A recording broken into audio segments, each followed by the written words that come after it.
And welcome to this special segment of the Pros in Content Connect event. I'm Tim Minahan, Executive Vice President of Business Strategy and Chief Marketing Officer here at Citrix Systems, the world leader in digital workspace solutions. I have the honor of being your host and moderator for this timely discussion on the global pandemic and how it's accelerating digital transformation in literally every industry and forever changing customer and employee experience.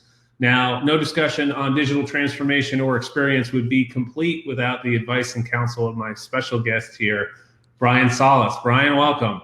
Hey, Tim, how you doing? Good. For those of you who don't know Brian, I don't know where you've been. Brian is certainly one of the preeminent experts on digital transformation and literally wrote the book on customer experience and employee experience. He now shares his insights and expertise as the, let me make sure I get this right, Global Innovation Evangelist, at our Pros in Content Connect conference host, Salesforce.com. So Brian, you've been, researching, advising, and extolling on digital transformation for quite some time now, and I bet you thought you had seen it all. That is, until now.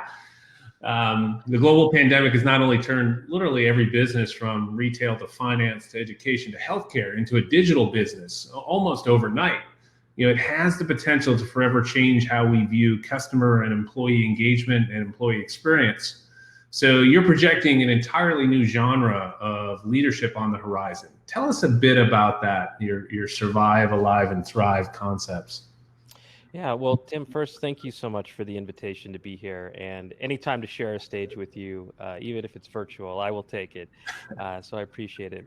The concept of survive, alive, and thrive is based on the novel economy, which is the name I'm kind of giving the next 18 to 24 months, at least, maybe 36 months, which instead of talking about it as the new normal, I wanted to give it a name so that we could have a productive conversation about it and also a positive conversation about it.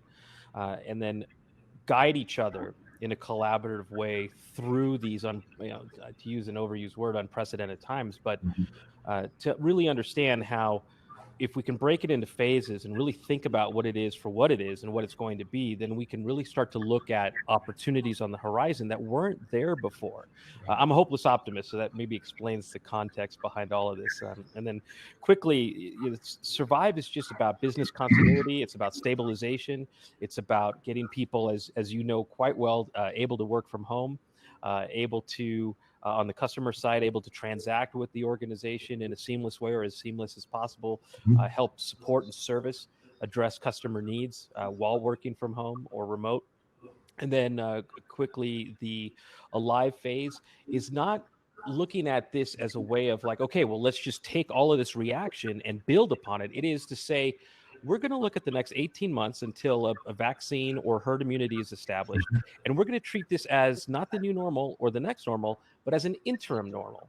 So let's get our footing and then let's figure out where we can start iterating. So improving upon what is and doing things better, and innovation. So creating and adding and delivering new value so that in phase 3, in the thrive phase, we are operating in a whole new trajectory with a whole new agile environment for an entirely new generation of customers. Yeah, it's all about experience, isn't it? Right? Whether it's how we engage with the customers or how we are supporting and engaging, our employees. I would say way back when, if you can believe it, before the pandemic, which was February, I was actually meeting with a vice president of employee experience who just hired onto a major U.S. bank in order to drive a new wave of employee experience at the time, taking a look at their technology, their processes, their physical space. And what he said to me was very telling. The bank had spent the past 5 years really focused on customer experience. How do we engage customers in a digital way, in a new way, and make that seamless experience from the physical interactions to the online interactions. But we had kind of bankrupted our employees. We didn't invest. We didn't hire the right talent. We didn't support them with technology. And then was talking with him last week, and literally overnight, he said he accelerated what was his plan for the next 2 years, 3 years into 3 months. And so you talk about this kind of multimodal digital transformation for employee experience. Tell us a bit about how you see this playing out.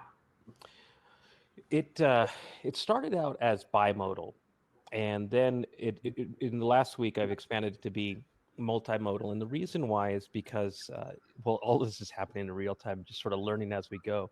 But at the same time, uh, I believe that because of that iteration and innovation uh, component, as we sort of navigate this interim normal, there's an opportunity here to see uh, how do we, especially for employee experience, how do we digitize or operationalize digital in a way that is native, intuitive, and even delightful for employees.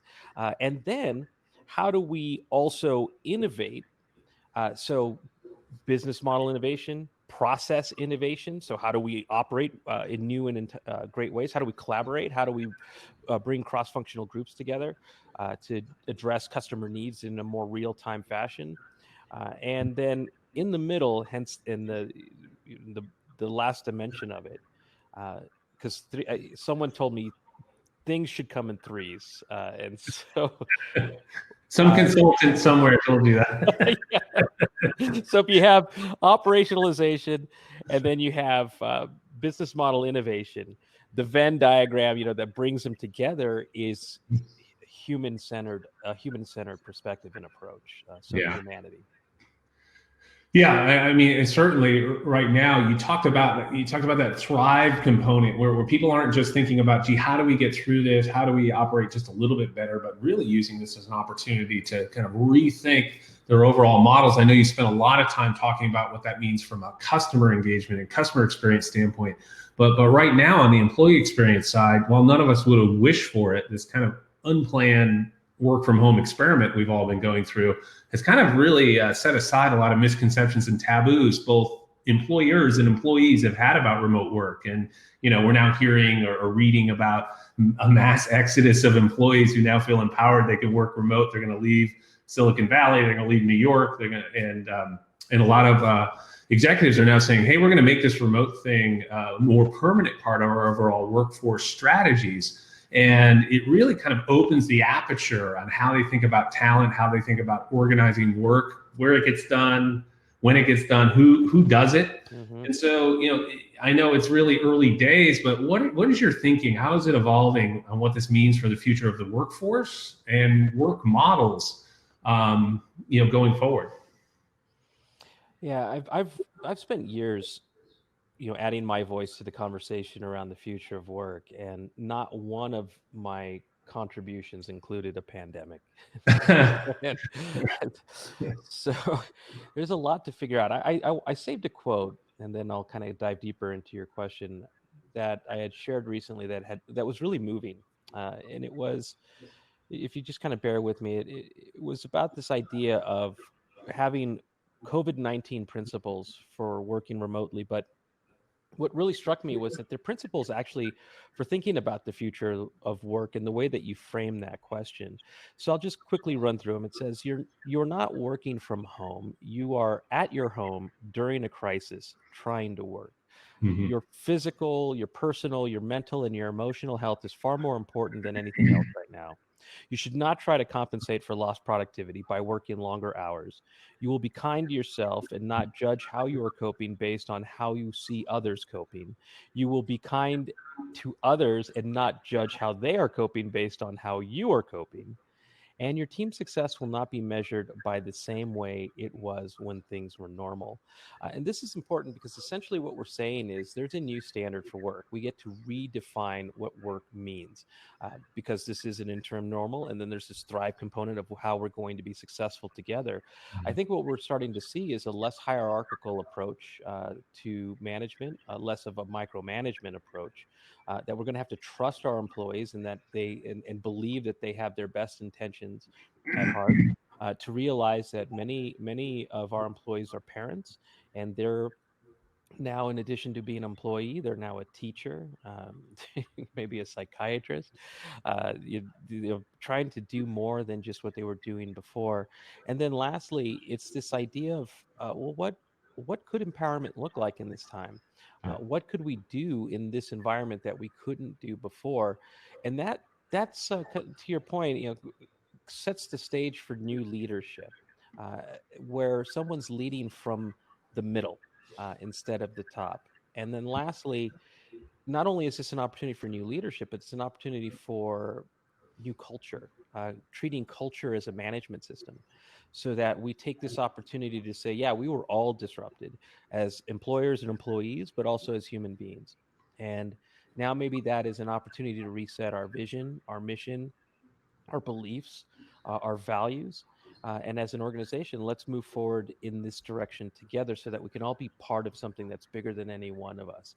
Technology then becomes a facilitator for this new greatness. Yeah, that the whole concept of this shift in trust, this employer-employee pact, I think is very, very interesting. You know, I'd read a book a couple years ago called Temp, and it really talked about the evolution of the workforce models, and it really said, you know, before, you know, back in the day where you would, you know, graduate from the university, go to a single employee, and then get the gold watch at the end of 30 years.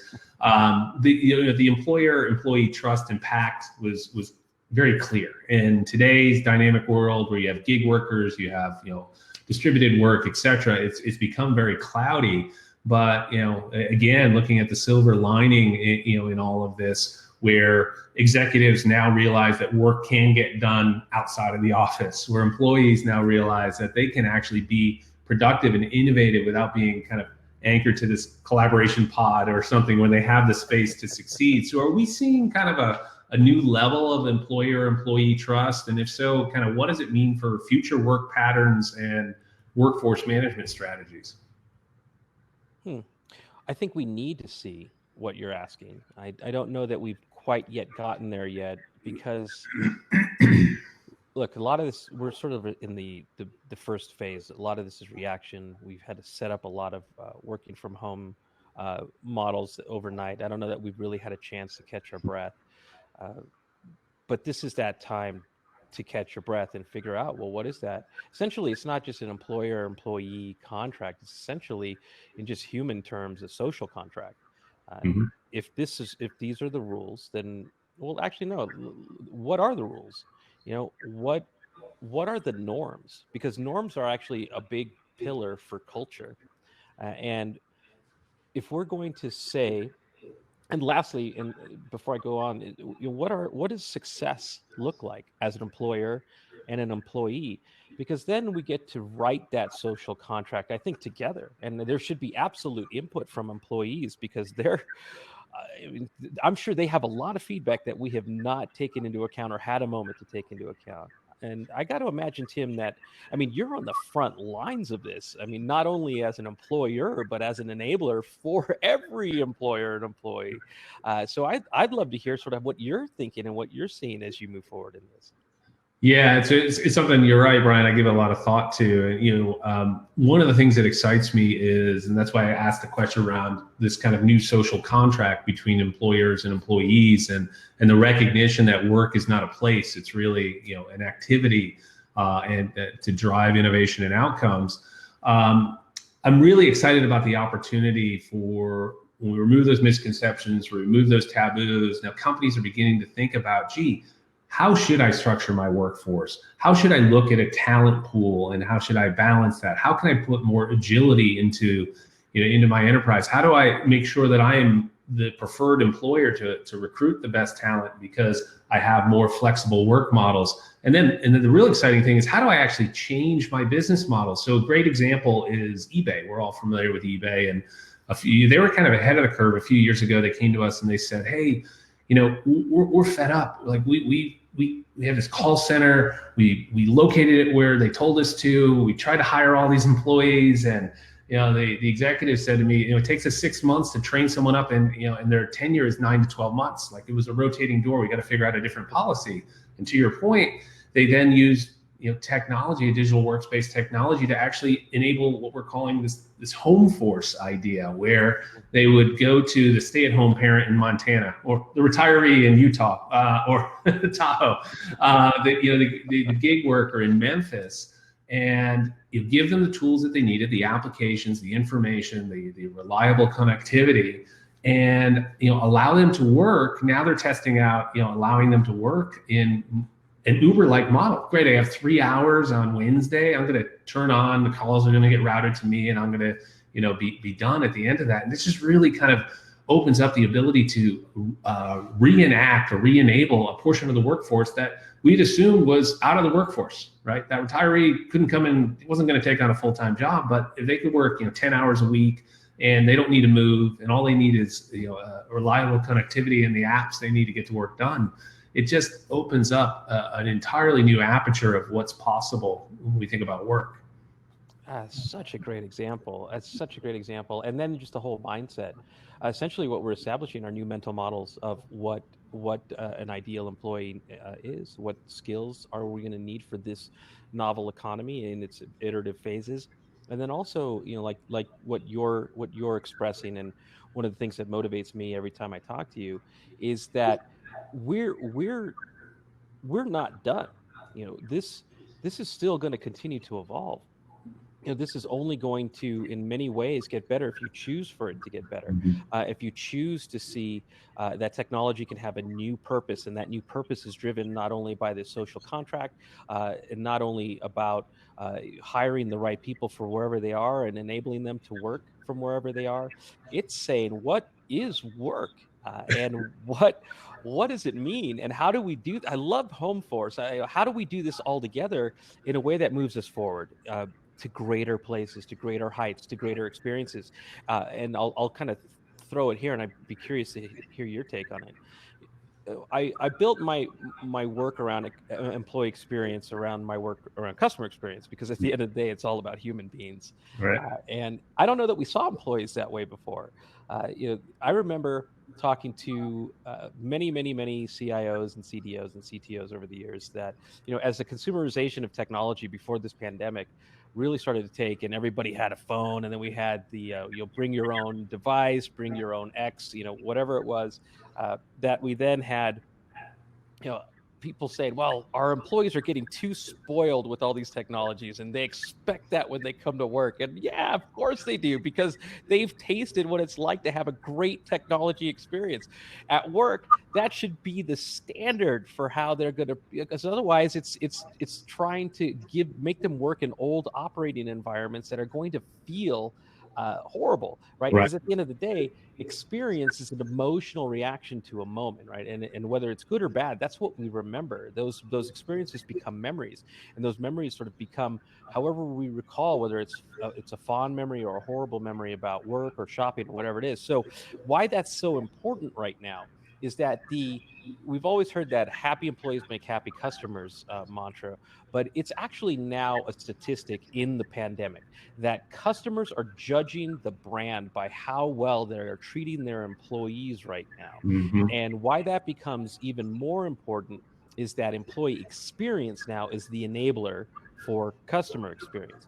And so before I throw back to you, I just want to say that then we have to define employee experience as the experience that an employee has with their employer in every moment of the employee's journey. And that's Mm-hmm. not only with the tools that they have, but it's bigger than this conversation, but it goes into human resources, it goes into training, it goes into management, it goes into everything, that it has to be of the standard of that experience that they feel is ideal.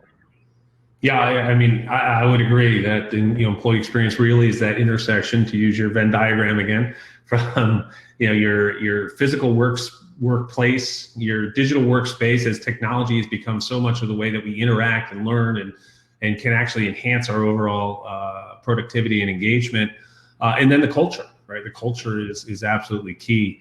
I know we've got a moment left here, Brian, but no discourse on kind of the future of work and the current environment we're in would be complete without a discussion around kind of back to office. I know that it's something that you're passionate about. It's why both our companies, Citrix and Salesforce, have launched kind of new solutions and resources to help companies navigate these, to use that term, unprecedented waters of returning to employees to the office safely. In fact, you actually wrote an incredibly insightful article in Fast Company just last month about why every company needs to become a digital health company. I think that would be if you shared those insights, a great question to end on. What do you mean by this, and what will return to office look like for all of us? Yeah, well, you and I both have been part of the movement where we've tried to help companies become technology companies. Every company had to become a technology company. And now we have to all become digital health companies because people are returning to work. We're not in a post-COVID environment, we're in a with COVID environment. Yeah. And their safety, employee safety is everything. And by the way, for those who are paying attention, so is customer safety, right? So if you have any kind of physical space, you now have to reimagine an infrastructure that essentially helps protect them, but also helps protect colleagues and fellow customers. So that's whether that's thermometer checks, whether that's a rapid process for treating someone who suddenly comes shows symptoms, whether that's a recovery plan, and then also a platform for things like contact tracing, et cetera. So for example, Salesforce just launched a program called Work.com that helps accelerate uh, companies reopening. But essentially, in addition to that, we have to rethink physical space. We have to rethink kitchens. We have to think about sanitizer stations everywhere. So that's what the article's about. It's a checklist of everything that you should think about as you plan to reopen your offices and your retail establishments. Yeah, it's very insightful. I encourage people to read your article. We're going to have to wrap it up there, as you can see. Sometimes it takes a crisis to truly kind of break through and drive the change and innovation we've been talking about. I want to thank my special guest, Salesforce's Brian Solis, for sharing your frontline experience and your insights. And to your point, I want to encourage folks to go check out work.com, which is really got a lot of great resources on how to return to the office safely, as well as citrix.com for back to office solution and resources as well. So Brian, thank you so much. We appreciate you making the time today. It's been a great conversation. Thanks, Tim. Thanks. I really appreciate it and enjoyed it as well. Be well.